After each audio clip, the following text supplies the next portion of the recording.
غلطیاں ہیں تو کسی قاری صاحب سے درست کریں، اگر آپ کو درست آتا ہے تو وہ پڑھیں، اگر پہلے پڑھتے ہیں تو آپ اسے ترجمے کے ساتھ پڑھنے کی کوشش کریں۔ جتنا قرآن کریم کی تلاوت زیادہ کریں گے، ویسے نبی علیہ السلام نے فرمایا یہ قرآن اور رمضان یہ دونوں کا آپس میں چولی دامن کا ساتھ ہے۔ آپ نے فرمایا یہ دونوں قیامت کے دن بندے کی شفاعت کریں گے۔ قرآن کہے گا یا اللہ میں نے اسے رات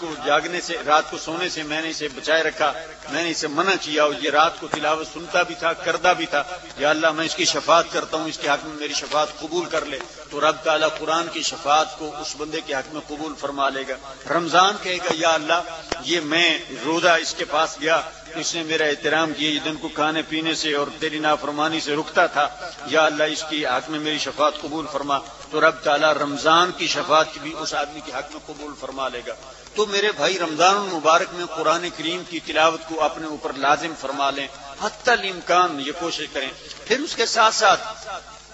یہ بعض اوقات ہمارے گھروں میں ایسے بھی ہے، مثلا بعض بندوں کے والدین وہ ایجڈ ہیں اور وہ روزہ وغیرہ نہیں رکھ سکتے ہیں۔ نبی علیہ الصلوۃ والسلام کے زمانے میں بھی ایسی کیفیات تھی۔ بعض وارث نبی علیہ الصلوۃ والسلام کی خدمت میں حاضر ہوئے اور آ کر عرض کرتے ہیں یا رسول اللہ صلی اللہ علیہ وسلم، کسی نے کہا میری ماں، کسی نے کہا باپ، یہ دونوں حدیثیں موجود ہیں، وہ روزہ نہیں رکھ سکتے ہیں، تو کیا ان کے لیے روزہ رکھنا چاہیے؟ نبی اکرم صلی اللہ علیہ وسلم نے ارشاد فرمایا کہ اگر ان پر کسی کا قرض ہو تو وہ آپ ادا کریں گے؟ اس نے کہا مجھے تو ضرور ادا کرنا ہے۔ آپ نے فرمایا پھر اللہ تعالیٰ اس بات کا زیادہ حقدار ہے کہ اس کا قرض ادا کیا جائے۔ اب اس کی صورت یہ ہو سکتی ہے، یہ نہیں ہے کہ مثلا ایک آدمی کی ماں اب روزہ نہیں رکھ سکتی یا باپ روزہ نہیں رکھ سکتا تو اس کی طرف سے اس کا بیٹا روزہ رکھے۔ ہاں فدیہ دیا جا سکتا ہے، قرآن میں آتا ہے وعلی الذین یطیقونہ فدیۃ طعام مسکین، جو آدمی روزہ رکھنے کی استطاعت نہیں رکھتے ہیں اور اس میں مستقبل میں بھی ایسی بیماری لاحق ہے کہ انہیں توقع نہیں ہے کہ وہ روزہ رکھ سکیں۔ بعض اوقات عارضی بیماری ہوتی ہے، جیسے کسی کو بخار آ گیا یا اور کسی کو کسی دن قے آ گئی ہے یا کوئی اور بیماری ہے جس وجہ سے وہ روزہ نہیں رکھ سکتا، تو اسے تو روزے کو پوسٹ پون کرنا چاہیے اور رمضان کے بعد اسے روزے اپنے رکھنے چاہیے۔ لیکن بعض مریض ایسے ہوتے ہیں جو پرماننٹ مریض ہوتے ہیں، مثلا شوگر کا کوئی آدمی مریض ہے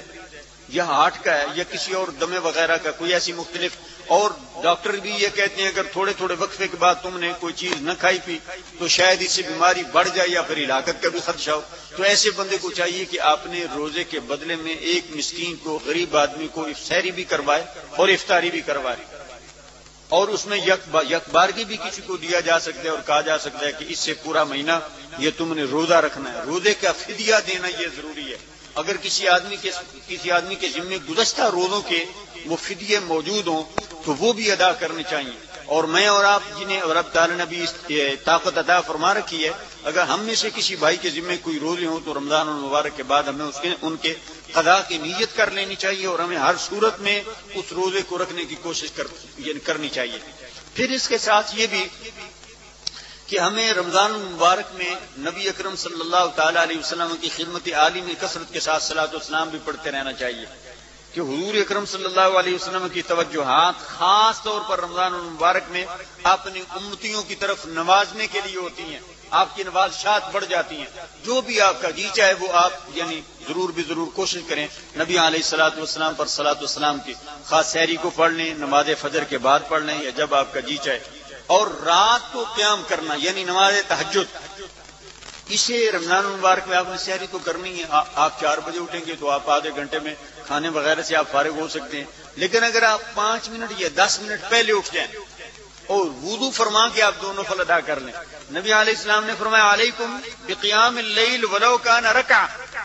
رات کو قیام کرو، ضرور کرو، خواہ ایک ہی رکعت کیوں نہ ہو۔ ایک تو نہیں پڑھ سکتے یعنی 2 پڑھ دیں، یعنی کم از کم منیمم وہ ضرور اپنے اوپر لازم کرو۔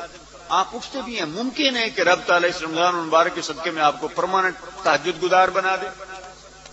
اور تہجد گزاری یہ نبی علیہ الصلوۃ والسلام نے اسے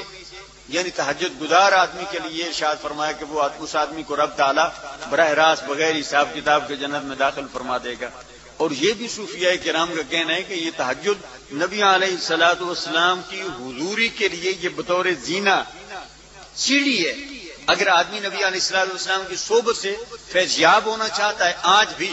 حضور اکرم صلی اللہ علیہ وسلم کے فیضان نبوت سے تو اسے تہجد کو اپنا لینا چاہیے۔ تہجد کو میرے بھائیوں کوشش کرو اپناؤ۔ اگر زیادہ نفلی نمازیں نہیں پڑھ سکتے ہو تو آپ کم از کم سحری کو 2 رکعت پڑھ لو، اور بقیہ جو آپ کے اوقات ہیں اگر آپ کے ذمہ قضا نمازیں ہیں تو آپ پھر قضا کو ترجیح دیں، قضا نمازیں پڑھتے رہیں۔ اور اس کے ساتھ ساتھ اللہم صلی علی سیدنا محمد وعلی آل سیدنا محمد مبارک وسلم وصلی علیہ، کافی اہم چیزیں ذہن میں تھیں۔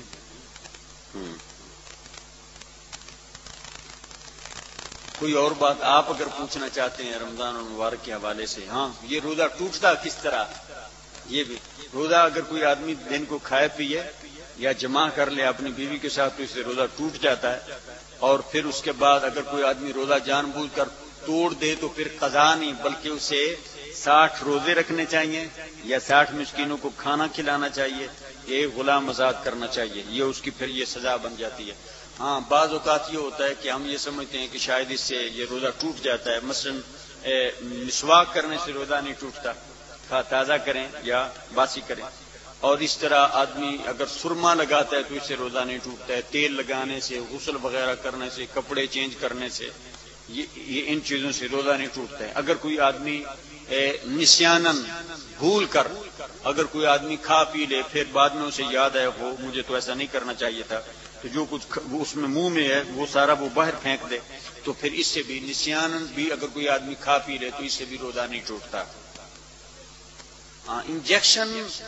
اس سے بھی اجتناب کرنا چاہیے، اجتناب یعنی روزے کی حالت میں انجیکشن نہیں لگوانا چاہیے، اکثر علماء کا یہی فتویٰ۔ ہاں جی، دوائی وغیرہ لینا وہ ساری چیزیں وہ اس سے یعنی جو اوپر ملنے والی ہیں ان کے لیے تو خیر ہے، وگرنہ جو کھانے والی ہیں یا جو یعنی چیزیں وہی فنکشن کرتی ہیں ان سے اجتناب کرنا چاہیے۔